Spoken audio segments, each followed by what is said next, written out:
2024 ഹിന്ദിയിൽ ഇറങ്ങിയ ഒരു കിഡിലൻ റൊമാൻറ്റിക് ത്രില്ലർ മൂവിയാണ് ഫിർ ആയി ഹസീൻ ദുൽറുബ. ഡയറക്റ്റ് ചെയ്തിരിക്കുന്നത് ജയപ്രദ് ദേശായി, അഭിനയിച്ചിരിക്കുന്നത് തപ്സി പാനു, വിക്രാന്ത് മാസി 12th ഫെയിലിലെ നായകൻ, അതുപോലെ സണ്ണി കൗശൽ, വിക്കി കൗശലിൻ്റെ അനിയനാണ്. ഹസീൻ ദുൽറുബ എന്ന് പറയുന്ന സിനിമയുടെ കണ്ടിന്യൂവേഷൻ, ഒരു സീക്വലായിട്ടാണ് ഈ സിനിമ വരുന്നത്. കണ്ടിന്യൂവേഷൻ ആയതുകൊണ്ട് തന്നെ ഫസ്റ്റ് പാർട്ട് കണ്ടിട്ട് ഈ സിനിമ കാണുള്ളൂ, കാരണം അല്ലെങ്കിൽ അത്ര കണക്റ്റ് ആകത്തില്ല. ഫസ്റ്റ് പാർട്ട് കാണണം എന്നുള്ളത് മസ്റ്റാണ്.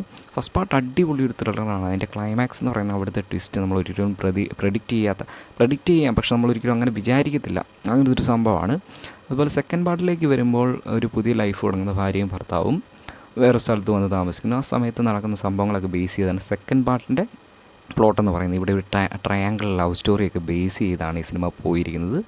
ലവ് സ്റ്റോറി എന്ന് പറയുമ്പോഴത്തേക്കും ഒരു ത്രില്ലറാണ് ഇതിൻ്റെ മെയിൻ എന്ന് പറയുന്നത്. ഒരുപാട് ട്വിസ്റ്റുകളും സസ്പെൻസുകളും ഒക്കെ ഉള്ളൊരു സിനിമയാണ്. എന്ന് പറഞ്ഞാലും ട്വിസ്റ്റുകളും സസ്പെൻസുകളും ഒക്കെ ഓൾറെഡി എനിക്ക് പ്രഡിക്റ്റബിൾ അല്ല എന്ന് ഞാൻ പറയത്തില്ല, കാരണം ഒരുപാട് സിനിമകൾ കാണുന്നവർക്ക് ഉറപ്പായിട്ടും പ്രഡിക്റ്റ് ചെയ്യാവുന്നൊരു സംഭവം തന്നെയാണ്. അങ്ങനെ ഒരു രീതിയിൽ നോക്കിക്കഴിഞ്ഞാലും പക്ഷെ അതൊന്നും അവസാനത്ത് ഒരിക്കലും ബാധിക്കത്തില്ല. ഒരു നല്ലൊരു ത്രില്ലർ മൂവിയാണ്.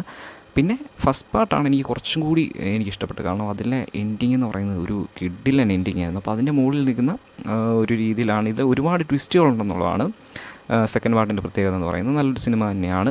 ത്രില്ലർ സിനിമകൾ കാണാൻ ഇഷ്ടമുള്ളവർക്ക് ഉറപ്പായിട്ടും കണ്ടിരിക്കാവുന്ന ഒരു സിനിമയാണ്. കൂടുതലായിട്ടൊന്നും പറയാൻ പറ്റില്ല, കാരണം സ്പോയിലറായിട്ടുള്ള ഒരുപാട് കാര്യങ്ങളുണ്ട്. കണ്ടു നോക്കുക, കണ്ടിട്ടൊന്ന് കമൻറ്റ് ചെയ്യുക.